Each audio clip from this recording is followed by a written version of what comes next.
अस्सलाम वालेकुम नाज़रीन। काफ़ी साल पहले की बात है कि मैंने असर की नमाज़ पढ़ी मस्जिद में।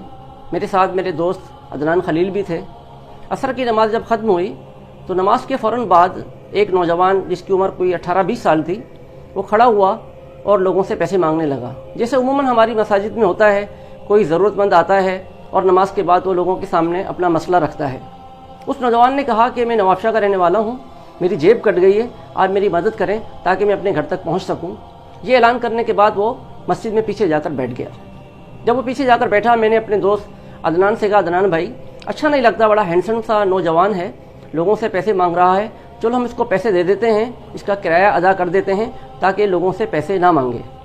हम दोनों उसके पास गए और मैंने उस नौजवान से कहा कि आप नवाबशाह के हैं, आपके पास कोई अपना सबूत है? उसने अपना NIC दिखाया। NIC पर नवाबशाह का ही एड्रेस मौजूद था। मैंने कहा कितना किराया है? उसने कहा 50 रुपये। मैंने उसको 100 रुपये दिए। मैंने कहा 50 रुपये किराए के हैं, 50 रुपये आपके सफ़र के अखराजात हैं, अब आप किसी से पैसे ना मांगें और अपने घर चले जाएं। उसने शुक्रिया अदा किया और चला गया। इस वाक़ये के ही कोई तकरीबन 2-3 माह के बाद की बात है कि उसी मस्जिद में नमाज़ पढ़ी मैंने, असर की ही, और मेरे दोस्त भी साथ थे क्योंकि हम नमाज़ वहीं पढ़ा करते थे। नमाज़ पढ़ने के बाद जब हम मस्जिद से बाहर आए तो मस्जिद के सामने ही हमारे बड़े भाई की दुकान है, बुक शॉप थी। वो काउंटर पर बैठे हुए थे, वो भी नमाज़ पढ़ कर ही आए थे। तो मैंने महसूस किया कि वही नौजवान जो 2-3 माह पहले जिसको हमने पैसे दिए थे, वो बड़े भाई आसिफ भाई से कुछ बात कर रहा है। मैंने अदनान भाई से कहा, अदनान भाई आप पहचान रहे हैं वो नौजवान? उन्होंने कहा, हाँ आसिफ भाई, ये तो वही आदमी है, वही नौजवान है जिसको हमने उस दिन पैसे दिए थे, और ऐसा महसूस होता है कि आसिफ भाई से भी पैसे ही मांग रहा है। हम दोनों चलकर गए दुकान पर। मैंने जाते ही आसिफ भाई से कहा, ये कह रहा होगा कि मैं नवाबशाह का हूँ, मेरी जेब कट गई, मुझे पैसे दे दो। तो आसिफ भाई ने कहा, हाँ हाँ बिल्कुल यही कह रहा है, तुम्हें कैसे पता चला? तो मैंने उस नौजवान से कहा कि यार तुम तो पेशावर हो, 2-3 माह पहले आपने यही कहानी मस्जिद में सुनाई थी, अब आप यहाँ पर आकर पैसे मांग रहे हो। तो वो नौजवान कहने लगा, भाई आप एक दफ़ा साइड पर आएँ, मुझे आपसे बात करनी है। मुझे साइड पर ले गया और कहने लगा कि मैं बड़ा अच्छा पकवान हूँ, मेरा नवाबशाह में बड़ा अच्छा पकवान सेंटर था, बस किसी वजह से उसमें नुकसान हो गया तो वो ज़ाया हो गया, तो आप मेरी कुछ मदद करें, मुझे 1000 रुपये दे दें आप, तो मैं खुशबुओं का काम करूँगा, खुशबू लाकर बेचा करूँगा। उस ज़माने में 1000 रुपये भी समझो 8-10 हज़ार रुपये आज के बराबर थे। मैंने बोला, भाई मैं खुद एक प्राइवेट जॉब करता हूँ, मेरी 7-8 हज़ार तनख्वाह है। उसने कहा मेहरबानी करें। तो मैंने कहा ठीक है, आप अगले महीने की 5-7 तारीख को आ जाएँ मेरे पास, मैं आपको 1000 रुपये दे दूँगा। तो अगले महीने की 7 तारीख को मैंने जिसको एड्रेस अपने घर का दिया था वो मेरे घर पर आ गया। मैंने उसको 1000 रुपये दिए। उसने कहा मैं आपके लिए भी अच्छी एक खुशबू लेकर आऊँगा और खुशबुओं का काम करूँगा। मैंने कहा मुझे आप ना दें, लेकिन आप ये काम करें, लेकिन आइंदा किसी के सामने हाथ ना फैलाएं। लेकिन इस बात को आज 15 साल या 20 साल तकरीबन हो चुके हैं। वो नौजवान मुसलसल मस्जिद में आ रहा है, कोई और कहानी सुनाता है, लोगों से पैसे मांगता है। और मुझे यहाँ तक पता चला कि हमारे सराफा बाज़ार में एक भाई हैं, उन्होंने सारे सुनार लोगों को जमा करने के बाद उसको तकरीबन उस ज़माने में 40-45 हज़ार रुपये दिए ताकि अपना नया पकवान सेंटर दोबारा बना ले, लेकिन वो पैसे भी उसने खा लिए। उसके बाद वो पैसे मांग रहा है। ये एक रवैया है, एक एटीट्यूड है।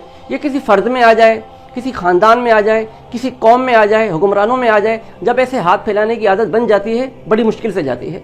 हम अपने माशरे में देखते हैं कि हट्टे कट्टे लोग रोज़ाना की बुनियाद पर भीख मांगते हैं, रोज़ाना आते हैं और भीख मांगते हैं। तो इससे होता क्या है? इससे माशरे में निकम्मे, कामचोर, सुस्त और काहिल लोगों की तादाद में इजाफा हो रहा है।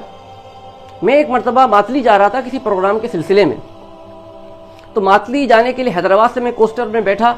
थोड़ी सी कोस्टर अभी आगे गई, एक छोटा स्टॉप आया, वहाँ पर रुक गई, तो एक आदमी चढ़ा जो कि मौलाना साहब थे, दाढ़ी उन्होंने रखी हुई थी, सर पे रुमाल था, और वो चंदा मांगने लगे कि इस स्टॉप पर हमने मस्जिद का एक प्लाट लिया है, तो आप लोग मदद करें, अल्लाह का घर बन जाए। उन्होंने ये बात की, अभी लोग पैसे देने ही वाले थे, तो उसी दरवाजे से एक बंदा और चढ़ा और शक्ल से वाकई वो नशे ही लगता था। उसने कहा मेरी माँ बहुत बीमार है, डॉक्टर ने उनका ऑपरेशन बताया है, तो आप मदद करें। वो भी पैसे मांगने लगा।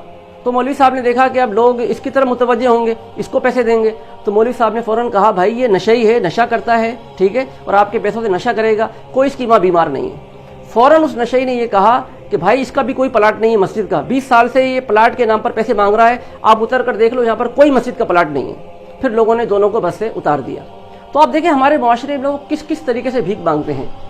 रसूलुल्लाह सल्लल्लाहु अलैहि वसल्लम ने फरमाया, ऊपर वाला हाथ नीचे वाले हाथ से बेहतर है। आपने फरमाया ऊपर वाला हाथ देने वाला, नीचे वाला लेने वाला है। और आपने फरमाया अगर कोई शख्स सवाल से बचना चाहेगा, अल्लाह ताला उसको सवाल से बचा लेगा।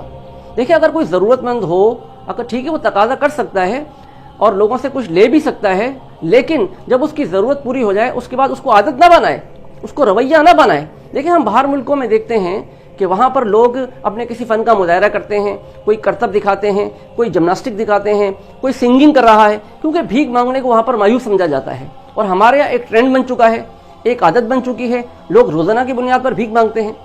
رسول اللہ صلی اللہ علیہ وآلہ وسلم نے فرمایا، اگر کوئی شخص جو بھیک مانگتا رہتا ہے، سوال کرنا اس کی عادت بن جاتا ہے، آپ نے فرمایا ایسا شخص قیامت کے دن جب اللہ تعالیٰ کے سامنے پیش ہوگا، اس کے چہرے پر گوشت کا ایک ٹکڑا بھی نہیں ہوگا.